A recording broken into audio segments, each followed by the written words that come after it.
नमस्कार दोस्तों, आज है तारीख 26 नवंबर 2024, दिन मंगलवार। आइए देखते हैं आज की उत्तर प्रदेश से जुड़ी वो सभी काम की बड़ी खबरों को जो आप सभी के लिए बहुत खास और काम की होने वाली है। जैसे कि आम आदमी के लिए सरकार द्वारा लिए गए नए फैसले और नए स्कीम की, उसके साथ में बेरोजगार घूम रहे साथियों के लिए नए रोजगार की खबरों के साथ मौसम विभाग, बैंकों और स्कूलों में छुट्टियों के साथ एक नजर आपके भाग्य से जुड़ी राशियों पर भी इस वीडियो में देने वाले हैं। तो चलिए शुरू करते हैं आज की पहली खबर से। उत्तर भारत में ठंड और कोहरे का अलर्ट, यूपी में मौसम का हाल। उत्तर भारत में ठंड ने दस्तक दे दी है और उत्तर प्रदेश सहित कई राज्यों में कड़ाके की ठंड और घने कोहरे का अलर्ट जारी किया गया है। मौसम विभाग IMD के अनुसार उत्तर प्रदेश में 28-30 नवंबर की सुबह घना कोहरा छाए रहने का अनुमान है, जिससे तापमान में और गिरावट हो सकती है। हिमाचल प्रदेश में भारी बर्फबारी के कारण मैदानी इलाकों में ठंड बढ़ने की संभावना है। इस बीच हरियाणा और पंजाब में भी कोहरे का प्रभाव रहेगा। दक्षिण भारत में भारी बारिश का अनुमान है, खासकर केरल और तमिलनाडु में। दिल्ली में प्रदूषण भी बढ़ सकता है, क्योंकि कोहरे और ठंड के कारण हवा की गुणवत्ता और खराब हो सकती है। एक और बड़ी खबर आ रही है दोस्तों, आपको बता दें, वाराणसी में विकास का नया कदम, VDA सीमा विस्तार। वाराणसी विकास प्राधिकरण VDA ने अपनी सीमा का विस्तार कर मिर्जापुर, चंदौली और वाराणसी के कुछ गांवों को इसमें शामिल किया है। अब VDA के क्षेत्र में कुल 635 गांव और 793 वर्ग किलोमीटर का क्षेत्रफल शामिल हो गया है। यह विस्तार वाराणसी के समग्र विकास में मदद करेगा और इन जिलों में उप क्षेत्रीय कार्यालय खोले जाएंगे। अब इधर देखिए, अगली खबर आ रही है। उत्तर प्रदेश के उपचुनाव परिणाम, भाजपा और सपा को मिले कुछ सबक। उत्तर प्रदेश के 9 विधानसभा सीटों के उपचुनाव में भाजपा और सपा दोनों को अपने चुनावी प्रदर्शन से कई अहम सबक मिले हैं। भाजपा ने करहल और कुंदरकी में अपना वोट बैंक बढ़ाया, लेकिन गाजियाबाद और मझवा में वोटों में गिरावट देखी। वहीं सपा ने करहल सीट पर जीत हासिल की, लेकिन उसके वोट बैंक में भी गिरावट आई है। चलिए नजर डालते हैं एक और बड़ी खबर पे। गोरखपुर महोत्सव की तारीख बदलने की तैयारी। मुख्यमंत्री योगी आदित्यनाथ ने गोरखपुर महोत्सव की तारीख बदलने का निर्देश दिया है। मकर संक्रांति 14 जनवरी 2025 को होने के कारण गोरखपुर महोत्सव की तिथि 10 से 12 जनवरी तक करने पर विचार किया जा रहा है। खिचड़ी मेले की सुरक्षा और सुविधाओं को लेकर मुख्यमंत्री ने अधिकारियों को तैयारियों को जल्द पूरा करने की सलाह दी है। एक और बड़ी खबर आ रही है दोस्तों, आपको बता दें, उत्तर प्रदेश की बिजली कंपनियों का निजीकरण प्रस्ताव। उत्तर प्रदेश पावर कॉर्पोरेशन ने प्रदेश की घाटे में चल रही बिजली वितरण कंपनियों को निजी हाथों में देने की योजना बनाई है। 50-50 साझेदारी के आधार पर निजी कंपनियां शामिल की जाएंगी, जिससे इन कंपनियों के वित्तीय हालात में सुधार की उम्मीद जताई जा रही है। कर्मचारियों को भी इस साझेदारी में हिस्सा देने का प्रस्ताव है। अब इधर देखिए, अगली खबर आ रही है। लखनऊ वाराणसी इंटरसिटी एक्सप्रेस बनेगी सुपरफास्ट। लखनऊ और वाराणसी के बीच चलने वाली इंटरसिटी एक्सप्रेस को सुपरफास्ट ट्रेनों के रूप में परिवर्तित किया गया है। इस परिवर्तन से ट्रेनों की लेटलतीफी में कमी आएगी और यात्री समय पर गंतव्य तक पहुंचेंगे। इस ट्रेन में एक 3rd बड़ी ई कोच भी जोड़ा जाएगा, जिससे यात्रियों को अधिक सुविधा मिलेगी। चलिए नजर डालते हैं एक और बड़ी खबर पे। दिव्यांगों का प्रदर्शन, लेखपाल भर्ती में नियुक्ति पत्र की मांग। लखनऊ में दिव्यांग अभ्यर्थियों ने बीजेपी कार्यालय के बाहर जोरदार प्रदर्शन किया। वे पिछले 11 महीनों से लेखपाल भर्ती में नियुक्ति पत्र की मांग कर रहे हैं।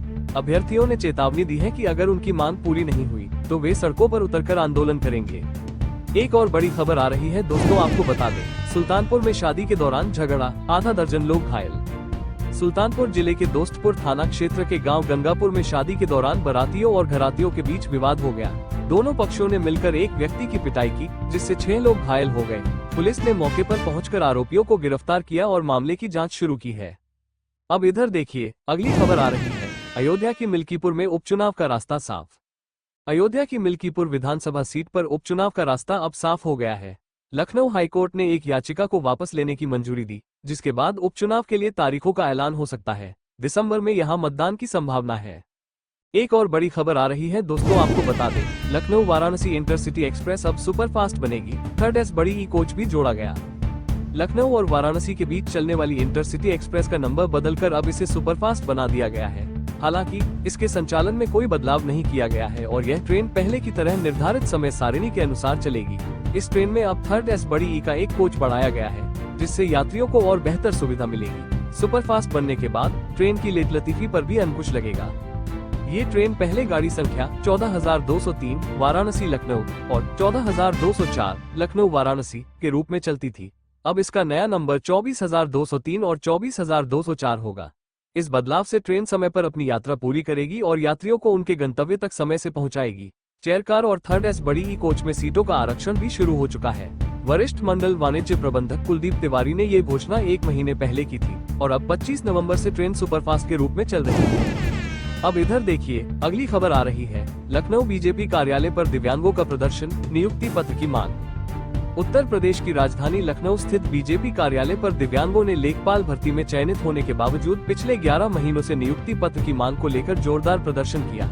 इन दिव्यांग अभ्यर्थियों का कहना है कि सरकार और प्रशासन उन्हें नियुक्ति पत्र देने के बजाय परेशान कर रहा है। वे सीएम योगी और मुख्य सचिव से मिलने के लिए अड़े रहे और चेतावनी दी कि अगर उनकी मांग नहीं मानी गई तो वे सड़क पर उतरकर आर पार की लड़ाई लड़ेंगे। प्रदर्शनकारी दिव्यांग अभ्यर्थी 188 पदों पर नियुक्ति की मांग कर रहे हैं। उनका कहना है कि सरकार के रवैये के कारण उन्हें न्याय नहीं मिल रहा और अब वे इसके खिलाफ उग्र आंदोलन करेंगे। उनका दावा है कि वे सड़क पर उतरकर अपनी लड़ाई तेज करेंगे यदि सरकार उनकी मांगों को नजरअंदाज करती है। एक और बड़ी खबर आ रही है दोस्तों, आपको बता दें, सुल्तानपुर में बारातियों और घरातियों के बीच झगड़ा, आधा दर्जन लोग घायल। सुल्तानपुर जिले के दोस्तपुर थाना क्षेत्र में रविवार को एक विवाह समारोह के दौरान बारातियों और घरातियों के बीच झगड़ा हो गया, जिसमें आधा दर्जन लोग घायल हो गए। झगड़ा तब शुरू हुआ जब विशाल पांडे नामक व्यक्ति किसी बाराती से विवाद करने गया था। विवाद बढ़ने पर बाराती और घरती दोनों ने मिलकर विशाल पांडे को पीटा और आसपास के लोग भी इसमें शामिल हो गए। घायलों में अखिलेश पांडे, ब्रिजेश पांडे, राजेश पांडे, दिलीप दुबे, अमरजीत पांडे और विशाल पांडे शामिल हैं। सूचना मिलने पर पुलिस ने मौके पर पहुंचकर 5 लोगों को गिरफ्तार किया और सभी घायल व्यक्तियों को थाने ले आए। पुलिस ने आरोपियों के खिलाफ मुकदमा दर्ज किया है और मामले की जांच जारी है। एक और बड़ी खबर आ रही है दोस्तों, आपको बता दें, अयोध्या की मिल्कीपुर विधानसभा सीट पर उपचुनाव का रास्ता साफ, दिसंबर में मतदान संभव। अयोध्या की मिल्कीपुर विधानसभा सीट पर उपचुनाव का रास्ता अब पूरी तरह साफ हो चुका है। लखनऊ हाईकोर्ट ने उस याचिका को वापस ले लिया जिसके कारण उपचुनाव नहीं हो पा रहा था। भाजपा नेता बाबा गोरखनाथ ने इस याचिका को वापस लेने की अपील की थी, जिसे अदालत ने मंजूरी दे दी। अब चुनाव आयोग कभी भी इस सीट पर उपचुनाव का ऐलान कर सकता है। माना जा रहा है कि दिसंबर में यहां मतदान हो सकता है, क्योंकि मिल्कीपुर से विधायक अवधेश प्रसाद के सांसद बनने के बाद से यह सीट रिक्त है। गोरखनाथ ने कहा कि वह चाहते हैं कि मिल्कीपुर की जनता को जल्दी चुनाव का अवसर मिले और भाजपा बड़ी जीत हासिल करेगी। अब इधर देखिए, अगली खबर आ रही है। अपर्णा यादव ने कहा, राष्ट्र निर्माण के लिए भाजपा को मिला वोट। मुलायम सिंह यादव की बहू और उत्तर प्रदेश महिला आयोग की उपाध्यक्ष अपर्णा यादव ने हाल ही में हुए विधानसभा उपचुनाव में भारतीय जनता पार्टी भाजपा के पक्ष में मतदान को राष्ट्रहित की दिशा में एक महत्वपूर्ण कदम बताया। उन्होंने कहा कि प्रधानमंत्री नरेंद्र मोदी के नेतृत्व में भारत तेजी से प्रगति कर रहा है और विश्व के विकसित देशों की कतार में खड़ा हो गया है।